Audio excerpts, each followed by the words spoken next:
แบบนี้นะเบียร์กระเกียมพอนั่นสบายดีมื้อนี้สิพามากินซอยจุเนาะมาเบิ่งนำกันพ่อแม่พี่น้องมีอย่างเดนี่นะมีตับสดๆเลยนะมาใหม่ๆเลยนี่ซีนสดๆผักสดๆทุกอย่างสด เบิ่งละซีนนึงพูนตอนใหญ่สำใดโอ้อันนี้เป็นตับเด้อนี่เด้อตับสดๆโอ้ยซีนตกมาแล้วอ่ะมาเริ่มเลยเอาเด้อหวานยั่วๆอ่ะเพียสด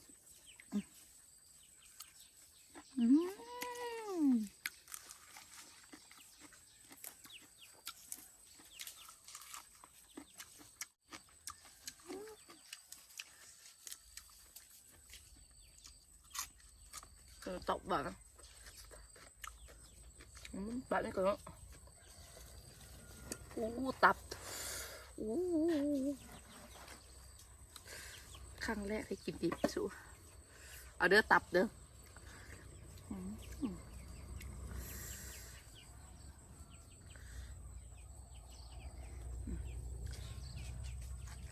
ไม่ถูกกับเมียไม่ถูกเลย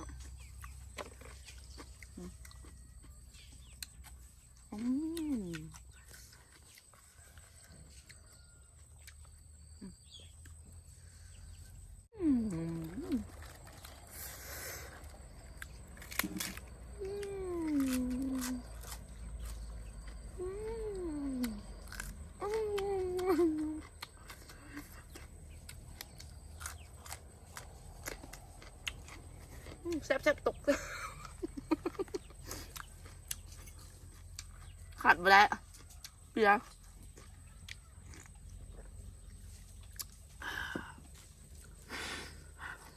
ตายครับตัดต่อแล้ว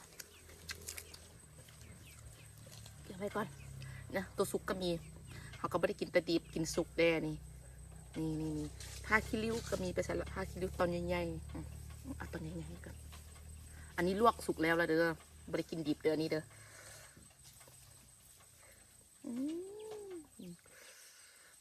เอาเลย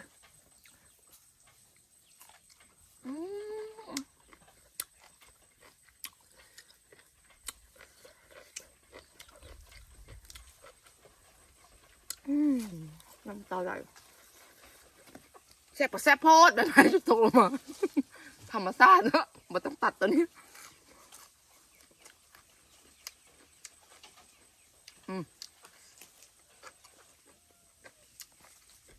อันสุกเขาก็กินไม่ใช่กินแต่อันเล็บได้บ้าง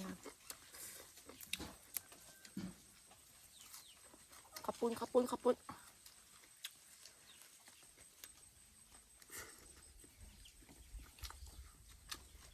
อันดิบเป็นแซ่บหลายพี่น้องแซ่บหลายอันนี้ซีนหัวเด้อบ่เป็นซีนแกะเด้อคำนี้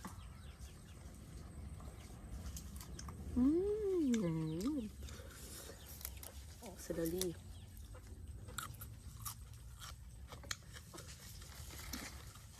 มากรองไว้ดิมั้ย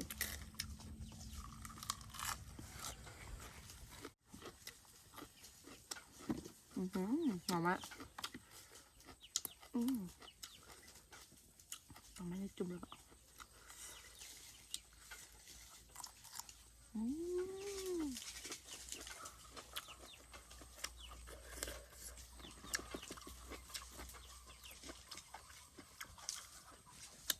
เอาตอนสุกซะแบบนี้ไปสละอันนี้นะนี่ลวกสุกอะไรเลยนี่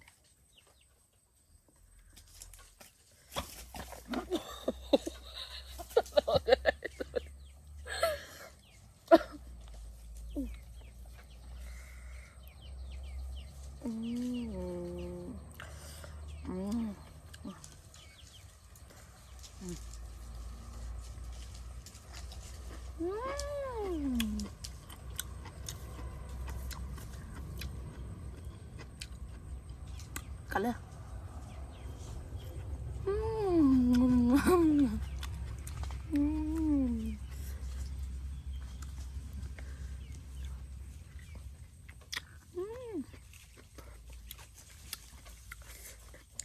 บ่มี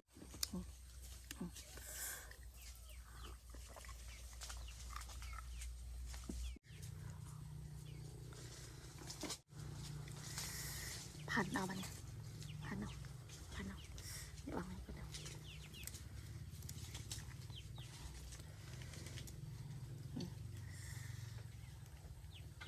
บางมันมีอันนี้กระเทียมโอ้โหเห็ดปานอะไรเนาะเดี๋ยวมันคำใหญ่เกินไป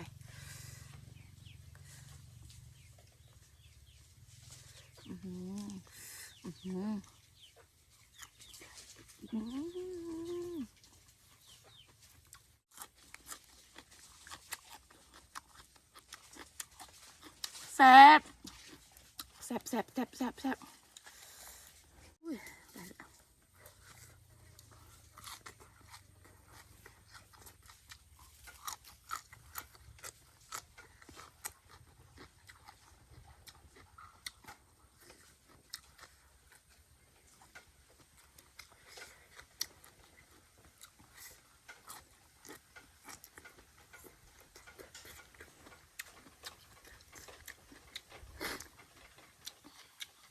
ตัวสุก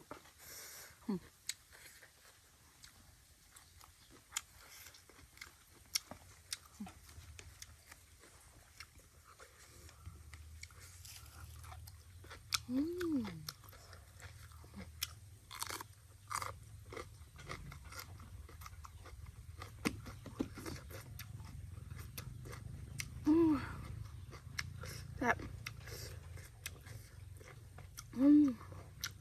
ดิบเบิ่งใกล้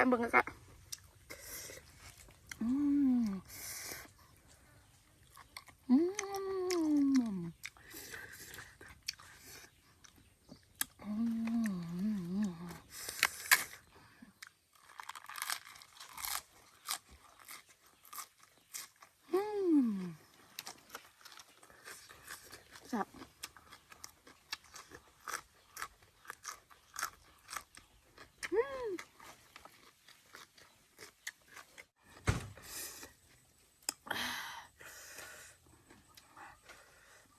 สองตอนไปเลยคำใหญ่ๆหอมไปเลยผักไปเลยใหญ่ๆเลย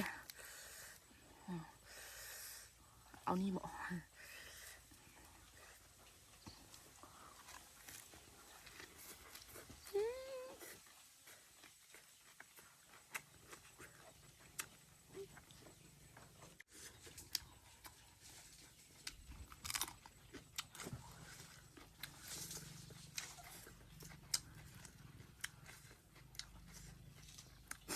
อาหารบ้านนา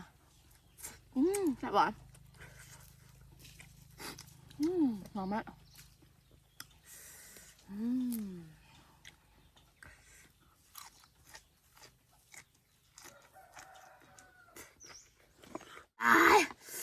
แซ่บหลายพี่น้องเอ้ยแซ่บแหละอาหารเมืองลาวเนาะอาหารมันงาอาหาร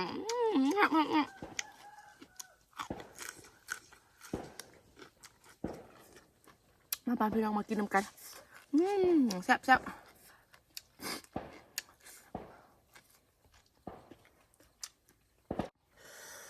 มาอีกแล้ว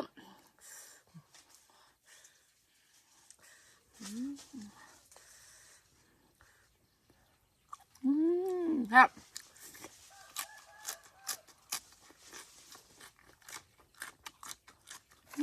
จับจ้าเขาหมดคลิปนี้ก็สิเมาเลยหมดคลิปนี้เมาแท้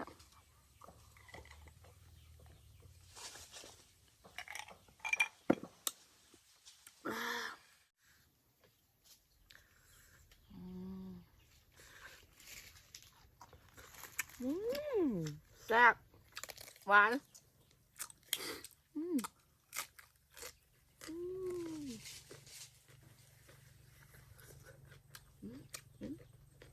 แมงวัน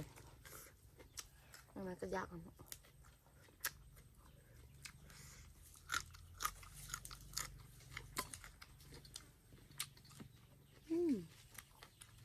รับ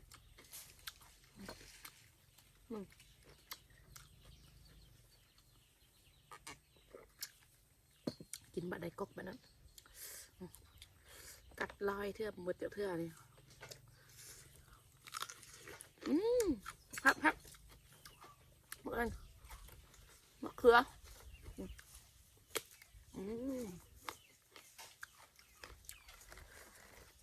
ผักสลัดผักสลัดไปใส่แล้วปะหายปะ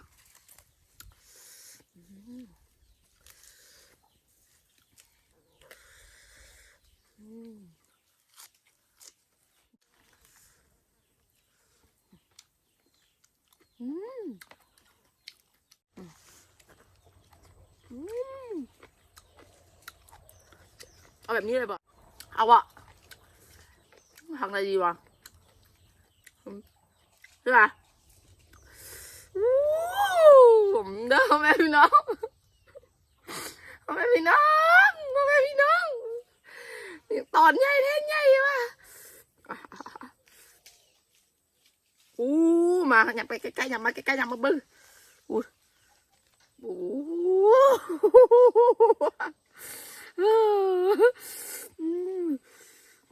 ก็มากินใหญ่ตัว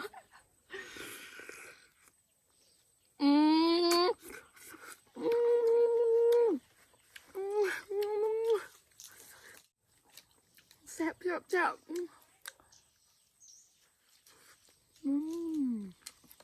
ครับหน่อไม้คำใหญ่กระแดหน่อไม้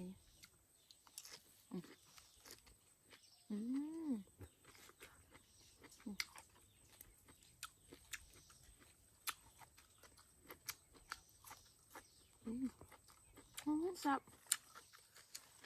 เผ็ดแ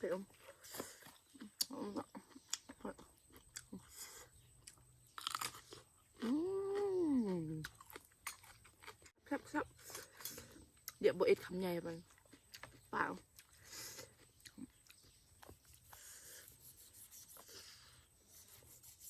โอ้โห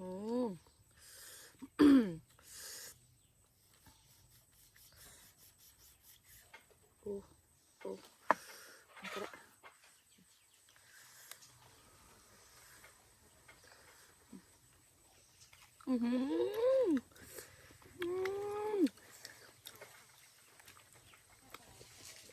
หวานกระเทียม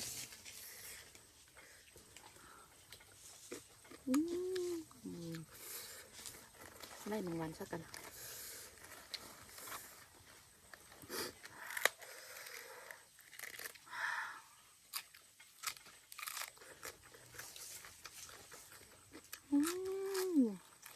แมงวัน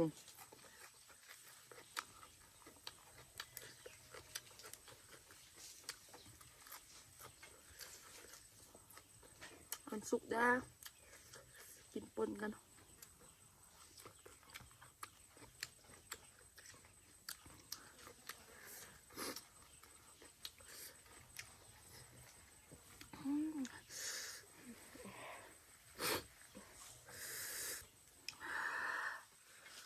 เผ็ด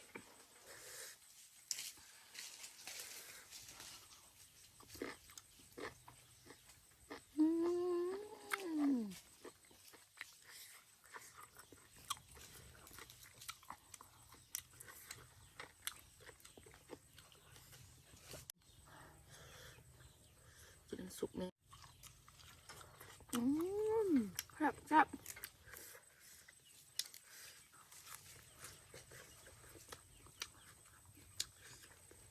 หัวหอม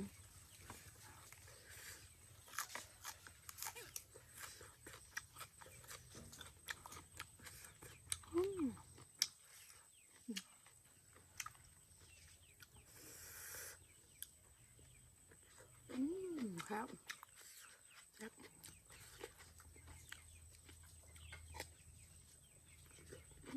ครับ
น้อยอย่าง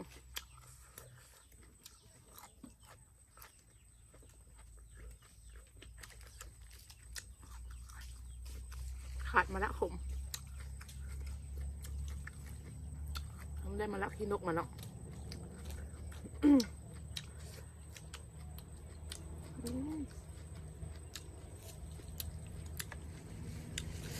มาปะตับเปาะตับหวานจากหวานหรือบ่หวานบ่ฮู้แต่ว่าเขาว่าหวานเขาว่าหวานน้ำเขา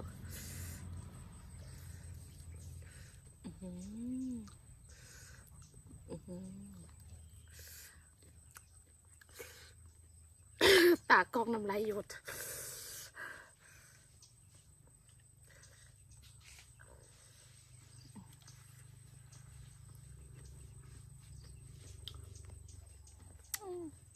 นุ่มแซ่บเอาสุกเด้อตอนนี้เนี่ย2 ตอนเลย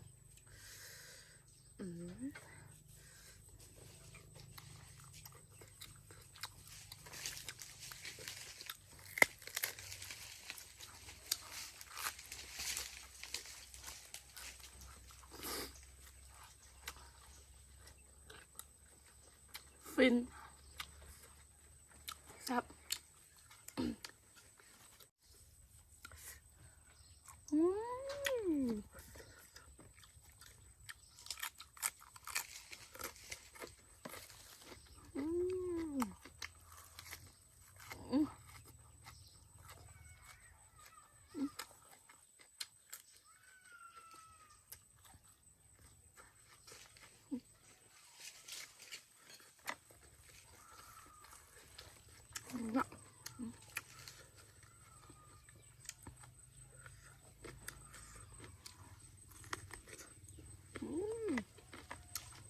กระเทียม